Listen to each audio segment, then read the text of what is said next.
Nah intinya sebenarnya pintu yang baru dibuka. Saya tak menggok ke Pak Sujiwo Tejo lagi. Saya pengen tanya sesuatu. Apa ya? Serius kali ini aku serius ini. Serius iki. Ya berang wakilono aku berang. Aku jarane ra serius. Kalau saya itu mengambil yang terindah dari Sujiwo Tejo. Nek ngomong ngono-ngono karo kowe indahe kan kalah karo nek kowe ngono-ngono mau kan gitu. Nah, saya ngambil yang terindah dari Sujiwo Tejo dan hanya di forum Maiyah dimungkinkan keindahan itu tercapai tanpa rencana, betul kan? Tercapai tanpa aransemen, tercapai tanpa planning, tanpa blueprint, tanpa timeline segala jeleng tadi. Gitu loh, itu luar biasa. Makanya nanti kapan-kapan wis kayak Kanjeng kuwi karo Tejo wae nang ndi-ndi. Rasa karo aku. Aku tak gambusan ae aku.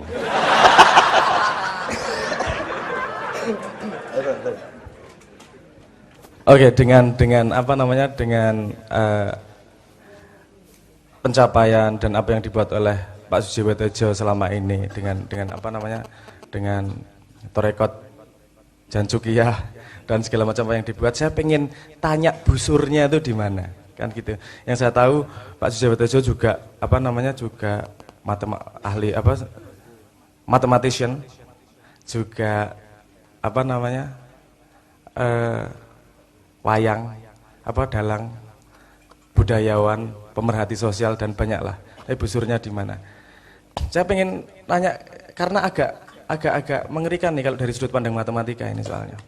Gini, tak cerita sedikit. Matematika itu selalu sejajar, selalu dalam tanda petik berkompetisi dengan fisika. Siapa yang maju duluan? Siapa yang lebih dulu ke depan? Pada zamannya Newton, ketika dia mencari tiga hukum Newton tersebut, tidak ada matematika yang menyediakan apa yang akan dia riset, sehingga dia menciptakan matematika yang disebut kalkulus. Jadi di sini fisika di depan, matematikanya mengikuti. Walaupun di negara lain dalam waktu yang bersamaan ada Leibniz juga menemukan kalkulus. Terus pada ketika awal-awal abad 20, matematika di depan. Dia menemukan hitung-hitungan tentang topologi, tentang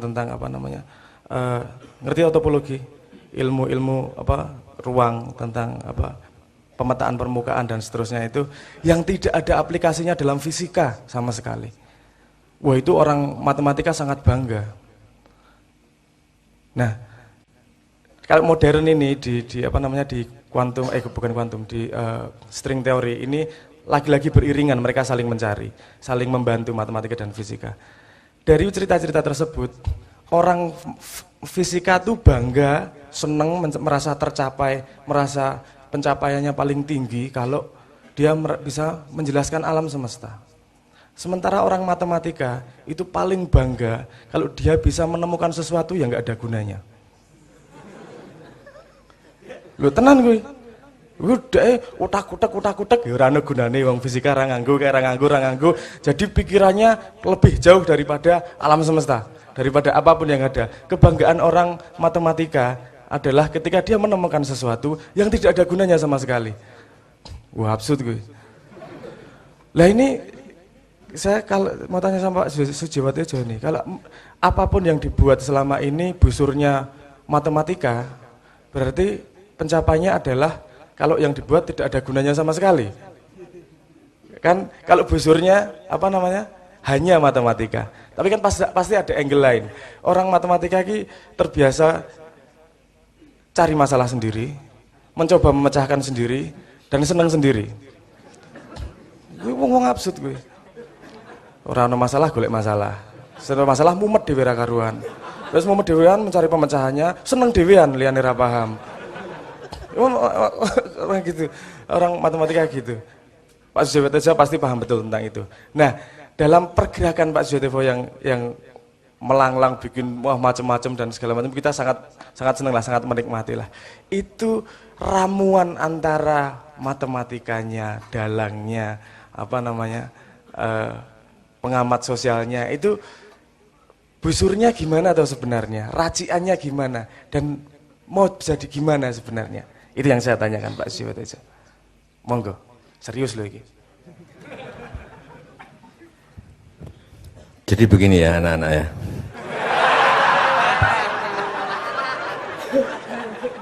Sabrang sudah tahu jawabannya karena dia lebih ngerti dari saya. Ini cuma untuk menjadi diskusi bahwa selama ini kita salah.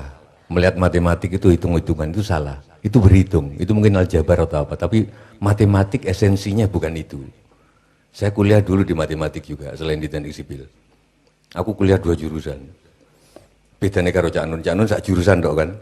Terus ditinggal. Aku 2 jurusan tak tinggal kabeh loro-loro. Jadi dari segi ninggal lo kuliah aku lebih hebat dari Cak Nun. Dia ninggalkan pesantren, aku nggak nyantri, tapi situ Bondo itu seluruh kabupaten pesantren. Jadi matematika sebetulnya bukan itu. Matematika adalah kemampuan melihat pola dari sesuatu yang semula kelihatan tak terpola. Aku tadi nangkep di Al-Mulku itu karena aku pakai matematikku. Ini bisa tak polakan karena panjang pendeknya begini. Karena aku pernah dimarahi oleh Cak Nun, kamu terlalu Jawa karena Arab itu ada mantiknya, panjang pendeknya. Oh iya, tak perhatikan panjang pendeknya. Begitu panjang pendeknya tak hitung, tadi ini ya kui. Tabarakalladzi biyadihil mulku wa huwa ala kulli syai'in qadir.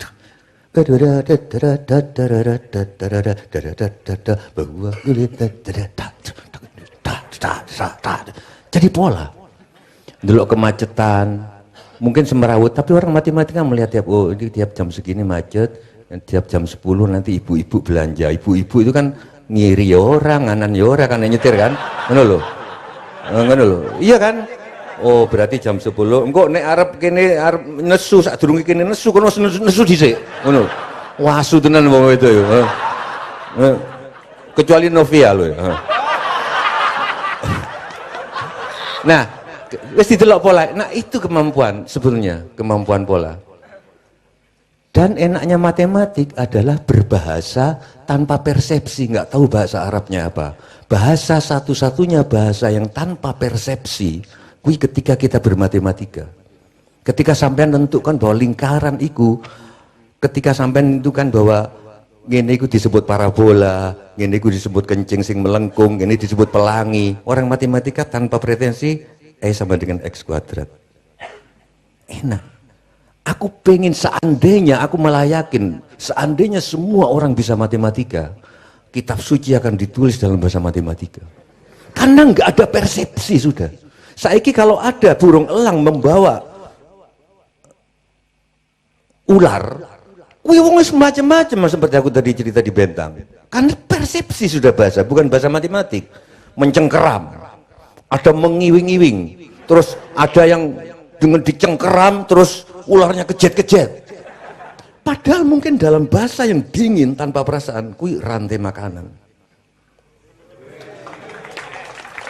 Jangan-jangan begitu cara kita melihat Tuhan. Ada persepsi. Aku pengen urusan Tuhan dalam bahasa sehingga tanpa pretensi apa-apa. Tanpa baik dan buruk, tanpa bahagia dan tapi kan susah. Karena kalian ya IQ-nya agak ini kan gitu. Enggak. Jadi itu Bang. Jadi saya ngelihat, saya menemukan banyak pola loh. Menemukan banyak pola sekali. Polanya jelas banget, yang paling dekat, musikal banget. Amma yatafa'alun anin naba'il azim alladzi hum fihi mukhtalifun. Ikan digeret sih kan secara musik, jreng jreng jreng jreng. Summa kalla sayalamun, mau pakai sayalamun, mau pakai itu enggak? Biar kelihatan kayak beneran gitu. Kalla sayalamun, mau pakai itu atau sayalamun biasa aja lah, biasa aja. Biar kelihatan punya kepribadian gitu loh. Kalla sayalamun, summa kalla sayalamun. Lah ini mulai polanya ya. Alam naj'alil ardo mihada alam naj'alil ardo mihada wal jibala autada wa khalaqnakum aswaja. Waja'alna naumakum subata. Aku senemu polane. Iku nanti tadi musik rungokno ae Dek. Sebagai ritme pola. Jadi aku mengamati perilaku sosial mereka ke matematik busurnya itu mungkin jawaban karena masih ada pembicara lain. Tapi kira-kira Brang, mungkin kamu bisa lebih merumuskan. Kamu di panggung nyeluk aku Pak itu ya. Biasanya Mas apa Om atau nang kene di Pak. Jadi kemampuan melihat pola dari sesuatu yang seolah-olah nggak terpola itu yang seharusnya dididikkan oleh guru terhadap murid matematika, saya kira itu.